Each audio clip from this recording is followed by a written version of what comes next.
Have you ever felt that no matter how hard you work, no matter how diligently you follow the rules, someone else always seems to be a step ahead, untouchable, untouchably wealthy, untouchably powerful? Imagine standing in a crowd at night, the city lights flickering like stars, and realizing that while you are waiting in line, sweating, striving, and sacrificing, there are those who never even touch the ground you walk on. They glide above the system, owning the rules that govern your life. You think you live in a democracy, don't you? You think your voice counts, your vote matters, and your efforts build a fairer future. But what if that is the most seductive illusion of all? Aristotle, over 2,000 years ago, warned of this very trap. He saw through the mask of democracy, straight into its shadow oligarchy, the rule of the few. Not tyrants who storm the gates with soldiers and swords, but merchants of influence who buy power quietly, invisibly, without ever needing to announce themselves. They do not destroy democracy. They wear it like a mask, making you believe you are free, while every string is pulled elsewhere. And here you are. You've studied, you've worked, you've followed the scripts of life laid before you. You believe in fairness. But why does fairness never seem to be the law of reality? Why is it that in every crisis, the rich become richer, while you are told to tighten your belt and endure? Why does it feel as though the game was rigged long before you even knew you were a player? You look around and see systems, governments, laws, markets, media. You are told they exist to protect you, to elevate you, to give you a chance. But what if they are not neutral arenas at all? What if they are carefully designed theaters, and you are not the author of your life, but an actor in someone else's script? Aristotle would whisper to you, "Be wary the few do not conquer by force, but by persuasion, by wealth, by bending the structure itself to their advantage."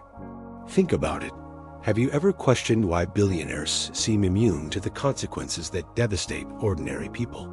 When banks collapse, when markets shatter, when wars erupt, why is it always your security, your savings, your peace of mind that burns first? Meanwhile, they emerge untouched, even stronger. Is it because they are smarter, harder working?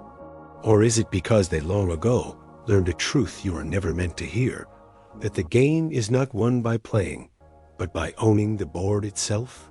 And yet, you hesitate to believe this. Because if it were true, if democracy were only a mask, wouldn't you feel it every day? But maybe you do feel it. That quiet exhaustion, that weight in your chest, that nagging suspicion when politicians smile into cameras, promising justice while lobbyists write their laws. Maybe you've always known, deep down, that something is off, that despite your faith in freedom, you are living in a play designed to keep you moving in circles. So ask yourself, is this the world you are promised? Is this truly democracy? Or is it oligarchy, in disguise camouflaged so well you barely notice until the cage door clicks shut? Because if Aristotle was right, then you are not living in freedom at all. You are living in a story written for you. And the question is, what happens when you finally dare to read between the lines? You wonder now, if Aristotle saw it so clearly, why don't you? Why do you continue to believe in democracy, in fairness, in a system that, deep down, you suspect serves someone else? The answer is not simple. It lies buried beneath centuries of conditioning, woven into your psychology, your culture, even your sense of identity. Carl Jung once wrote, "Until you make the unconscious conscious, it will direct your life and you will call it fate." Isn't that exactly what happens to you? You mistake the invisible forces around you for destiny, for chance, for just the way things are. But they are not fate, they are design. And this design begins not in parliaments or stock exchanges, but in your own mind. From childhood, you are taught stories about meritocracy, about democracy, about hard work always being rewarded. These stories are beautiful, seductive, and reassuring. They give you the courage to wake up every morning and fight. But like myths, they blur reality. You begin to measure yourself by them. If you succeed, you feel worthy. If you fail, you blame yourself. Rarely do you suspect that the system itself is tilted, that the dice you roll are loaded. Friedrich Nietzsche observed that every people has its madness. Perhaps democracy's madness is the belief in equality where there is none. You believe you are equal to the wealthy man whose vote counts the same as yours. But are you? When he can finance campaigns, shape laws, and buy influence that you cannot even imagine, what does equality mean? The madness is subtle because it flatters you. It makes you feel empowered, even as you remain powerless. And so you live in contradiction. You see billionaires evade taxes while you calculate every expense. You watch corporations receive bailouts while you are told to tighten your belt. You feel anger, frustration, injustice. But immediately, another voice rises. That's life. That's the system. Nothing can change. This voice is not yours. It is the echo of conditioning, a whisper instilled by the very forces Aristotle warned against. Arthur Schopenhauer once remarked, "The greatest of follies is to sacrifice health for any other kind of happiness. Yet you do it daily, sacrificing your health, your time, your relationships to climb a ladder whose top has already been sold to someone else. You call this ambition, responsibility, adulthood. But what if it is only servitude disguised as virtue? The hidden problem is that you do not see the mask. You see institutions, you see rules, you see rituals of democracy. You vote, you work, you participate. But what you do not see is the invisible architecture, the networks of wealth, the quiet influence of lobbying, the psychological traps of advertising, the unspoken social hierarchies. You cannot fight what you cannot see. And so you live inside a carefully painted illusion, mistaking the stage for reality. Aldous Huxley warned that a dictatorship is a state in which everybody is forced to do what a small group of people want, while democracy is a state in which everybody is free to do what a small group of people want. Read that again. Does it not sting? Does it not sound eerily like the world you recognize? Your freedom is real, yes, but only in matters that do not threaten the structure of power. You may choose your lifestyle, your job, your consumer goods, but can you truly choose the system itself? Can you choose rules that would strip power from those who buy it? The root of the problem is not only political, it is psychological. You have been trained to equate freedom with consumption, equality with ritual, democracy with the act of casting a ballot once every few years. You believe these gestures are enough, that they protect you from tyranny. But oligarchs smile precisely because you believe this. They do not need to take your freedom. They need only to redefine it in a way that keeps you obedient. Jean-Paul Sartre once declared, "Man is condemned to be free." What he meant was that freedom is not a gift. It is a burden, a responsibility. But you, like most, prefer the comfort of illusions. You would rather believe in a democracy that does not exist than face the terror of confronting oligarchy directly. And so you submit willingly, calling it liberty. This is the hidden problem. It is not merely that the rich win, it is that you unconsciously allow them to win. Conditioned by myths, distracted by illusions, comforted by rituals, you do not see the structure that controls you. And when you do not see, you cannot resist. But what happens when you do see? What happens when the mask slips, even for a moment, and you glimpse the machinery beneath? That glimpse is dangerous, because once you see, you cannot unsee. And that sight leads you to the next realization. The unseen consequences that this system has on your mind, your society, your very soul. So now you begin to see. The mask has slipped, and what lies beneath is not the democracy you are promised, but the oligarchy Aristotle feared. And yet, seeing is only the beginning. The real terror comes not from the structure itself, but from its consequences, the way it silently reshapes you, molds your desires, bends your very sense of reality. Think about your daily life. How much of what you want, of what you believe, is truly yours? You scroll through news feeds, but the headlines you see are chosen for you. You choose a career, but the options are narrowed long before you reach them. You vote, but your choices are filtered by those who can afford to enter the game. You live in what feels like freedom, but it is a freedom that has already been curated. Cognitive psychology calls this the illusion of choice. You feel powerful when you pick between 10 brands of cereal, 10 political candidates, 10 streaming platforms. But what you never notice is that the same hands own all the boxes on the shelf.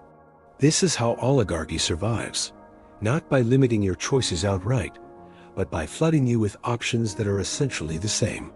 You feel agency, while your trajectory is already determined. And it goes deeper. Neuropsychology reveals a bias called status quo bias, the tendency to cling to existing conditions, even when they harm you. Why? Because change is frightening. Because uncertainty feels worse than injustice. And so, when oligarchs whisper through the media that this is just how things are, you nod. You may grumble, you may complain, but you remain in place, you adapt, you endure. And endurance, over time, becomes submission. The consequences stretch far beyond politics or economics. They shape your soul. When the wealthy win again and again, when crises punish you but not them, a slow erosion begins inside you. You lose faith in fairness. You lose faith in effort. And finally, you lose faith in yourself. You stop striving for justice because justice seems impossible. You retreat into private goals, into consumer pleasures, into distractions. You silence your own anger because it feels useless. Viktor Frankl, who survived the horrors of the concentration camps, once wrote, "Those who have a why to live can bear almost any how. But what happens when the why is stolen from you? When the belief in fairness, in a better future, is stripped away by a system that rewards only the few? You can still bear life, but it becomes a life without meaning." And this, perhaps, is the oligarch's greatest victory. Not only wealth, but the quiet colonization of your inner world. Culture itself becomes complicit. Media sells you stories of individual success rags to riches tailies, self-made billionaires. These stories are intoxicating because they let you believe that the system is fair, that anyone you could rise if only you worked harder, fought smarter, tried longer. But do you not see the trap? These rare exceptions are not proof of fairness. They are advertisements for the system itself, distractions that blind you to the rule of the few. And so the consequences ripple outward. On the societal level, inequality deepens, communities fracture, trust evaporates. When you no longer believe in fairness, why would you trust your neighbor, your government, your institutions? Democracy withers not because tyrants storm the gates, but because citizens stop believing in it.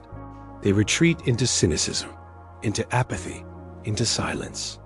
And silence, as history has shown, is the soil in which oligarchy thrives. Nietzsche once warned, "He who fights with monsters should see to it that he himself does not become a monster." But what if you never fight at all? What if the monster devours you quietly, not with violence, but with comfort, not with terror, but with distraction? Then you do not even notice that your inner fire has gone cold, that your rebellion has been extinguished before it ever began. The most chilling consequence is this: you begin to confuse survival with freedom. You tell yourself, "At least I have a job.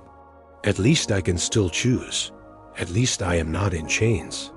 But are you sure? Chains of iron are easy to see. Chains of gold are harder. Chains of comfort, chains of illusion, those are invisible and therefore unbreakable, unless you learn to recognize them. And so the rich keep winning, not because they fight harder, but because you have already surrendered in ways you do not even realize. They conquer not your body, but your imagination. They win not because you are weak, but because they have convinced you that resistance is meaningless. But is it meaningless? Or is that belief itself the final trick, the last and most dangerous illusion? You are standing at the edge of a realization. You have seen the problem, you have traced its roots, and you have begun to glimpse its consequences. And now the question presses on you. If this is the trap, how can you break free? So you stand at the edge. You see the trap. You feel the weight of its consequences. And now you ask, how do I break free? The question burns in you because you know that merely understanding is not enough. Knowledge without action is just another form of captivity. At first, rebellion feels impossible. The system is too vast, the oligarchs too powerful, the game too rigged. But pause. Isn't that exactly what they want you to believe? Isn't the sense of helplessness itself the strongest cage? The rebellion does not begin with armies or barricades. It begins in your mind.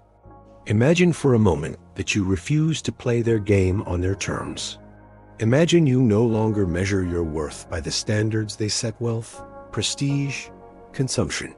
Imagine you tear off the mask of democracy as theater and say, I will no longer be your actor. That refusal, though invisible, is the first act of revolution.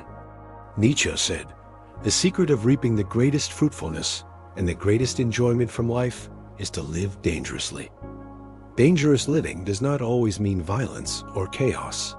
It means daring to think thoughts forbidden by the system, daring to value things it tells you are worthless. The oligarchs want you to see yourself as a consumer first, a citizen second, and a sovereign spirit not at all. But what if you reversed that order? What if you chose to see yourself as free before all else? History offers glimpses of this rebellion. Socrates, choosing death over silence, proved that freedom of thought cannot be bought or broken. The Stoics, from Epictetus the slave to Marcus Aurelius the emperor, taught that no external power can chain the mind that has claimed its inner sovereignty. Gandhi showed that resistance can be non-violent yet seismic, dismantling empires not by force, but by the refusal to cooperate with injustice. These were not superhumans. They were people like you, people who decided to live by values the system could not corrupt. The rebellion begins when you reclaim your values. Ask yourself, what do you truly desire? Not what you've been told to want, not the illusions fed to you by advertising, but the raw, naked truth of your soul. Do you crave money, or do you crave dignity? Do you crave consumption, or do you crave freedom? Do you crave status, or do you crave meaning? Only when you confront these questions honestly can you begin to step outside the cage. You will find the system has trained you to doubt this very possibility. It whispers, what difference can one person make? But remember, every great transformation in history began with one person daring to see differently. Sartre reminded us, freedom is what you do with what's been done to you. You cannot erase the oligarchy overnight. You cannot rewrite the rules of society in a day. But you can choose how you respond, how you live, how you speak, how you resist. And that choice multiplies. It infects others. It grows. Counterintuitively, rebellion may not look like revolt. It may look like silence in the face of propaganda, refusing to repeat lies. It may look like simplicity in a world of excess, choosing not to measure yourself by wealth. It may look like dialogue, solidarity, community-building bonds with others who see what you see. For oligarchy thrives on isolation. When you believe you are alone, you surrender. When you discover you are not, you awaken. Rebellion also means cultivating inner strength. Jung insisted that each of us must confront our shadow, the hidden, darker side of ourselves that fears freedom, because freedom is heavy. Have you faced your shadow? Or have you hidden behind excuses, waiting for others to change the world for you? The oligarchs count on your refusal to confront this weight. But if you bear it, if you accept the burden of true freedom, you begin to build a self that no system can dominate. And here is the paradox. Breaking free does not begin with changing the world. It begins with changing the self. The oligarchs may still control institutions, markets, politics. But if they no longer control your imagination, your values, your soul, then their power cracks. For power exists only when it is believed in. Withdraw your belief, and you begin to dissolve their empire from within. This is the rebellion, not a single act, but a way of being. A refusal to bow to illusions. A commitment to truth, no matter how uncomfortable. A decision to live as if freedom is already yours, because in your mind, in the one place they cannot reach, it is. And yet, there is still one step deeper. Beyond rebellion, beyond rejection, there lies something more profound. Not just the refusal of illusion, but the embrace of a final, transformative truth. The insight that changes not only how you live, but what it means to live at all. And now you arrive at the deepest threshold.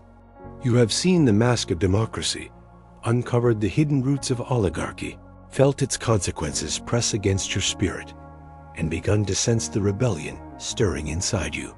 But there is still something more, a truth so simple, so radical that once you grasp it, the entire landscape of your life shifts. Here it is. The rich always win only because you believe the game they play is the only game that exists. Their board, their rules, their prizes, you accepted them as reality itself. But reality is larger than their board. The final freedom lies not in defeating them on their terms, but in stepping off the board entirely. Aristotle hinted at this when he wrote that the highest aim of life was not wealth, not power, but eudaimonia flourishing, the fulfillment of your deepest potential. He saw that politics, economy, status, these are means, not ends. But oligarchy tricks you into treating them as ends, forever chasing shadows. The truth you must face is that flourishing cannot be bought, and it cannot be stolen. It is yours when you stop confusing illusion with essence. Think about it. You chase money because you believe it brings security, recognition, freedom. But have you not seen how even the wealthiest live in fear of losing? Live imprisoned by the very structures they built? You chase status because you want respect, yet respect bought is never genuine. You chase possessions because you long for fullness, yet each purchase leaves you emptier, hungrier. You are like a thirsty traveler drinking seawater. The more you consume, the more desperate you become. The oligarchs know this. That is why they keep filling your cup. The final realization is that you already possess the essence of freedom within you. No system, no oligarch, no institution can grant it or take it away. It is the still point in your being, the place that remains untouchable, no matter what masks the world wears. Viktor Frankl discovered this in the darkest depths of the camps. Everything can be taken from a man but one thing, the last of human freedoms, to choose one's attitude in any given set of circumstances, to choose one's own way.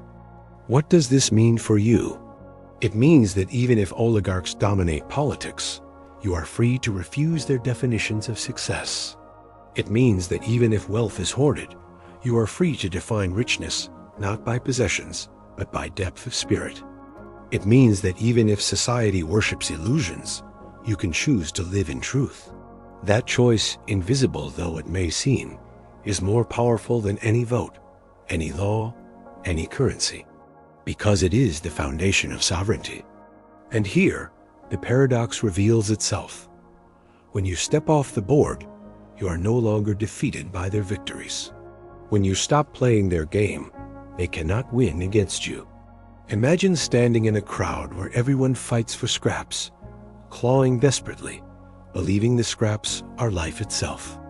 Then imagine stepping back, realizing you never needed scraps at all, that the banquet of meaning, beauty, truth was always elsewhere beyond the arena. That is freedom. But this freedom is not comfortable. It demands responsibility. It demands that you no longer blame the system for every wound, but instead claim your power to live differently.